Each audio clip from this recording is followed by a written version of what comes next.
చదవండి అమ్మా, ఈ సందేశాన్ని ఒకసారి చదవండి.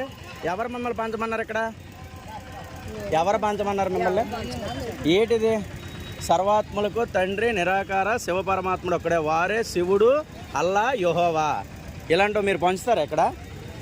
దేని గురించి పంచుతున్నారు మీరు ఇక్కడ? తీయండి ఇక్కడ, మానేయండి. ఇక్కడ ఎవరు పంచమని చెప్తున్నారు మిమ్మల్ని ఇవే? మరి మిమ్మల్ని ఎందుకు పంచుతున్నారు మీరు ఇవే? తీయండి. దేవుడి కోసం అంటే ఏంటిది? మరి మీరు మసీద్ దగ్గరికి, చర్చి దగ్గరికి వెళ్ళి చెప్తారా ఇది? మరి ఇదేంటిది? మేము మా దేవాలయాల దగ్గరికి వచ్చి మీరు ఇవన్నీ చేస్తారేంటి మీరు? వారే శివుడు, అల్లా, యేసు ఇవన్నీ మాకు అవసరమా? మాకు తీయండి. అక్కడ మీరు తీయండి. అక్కడ వెళ్ళండి, మీరు వెళ్ళండి అక్కడికి.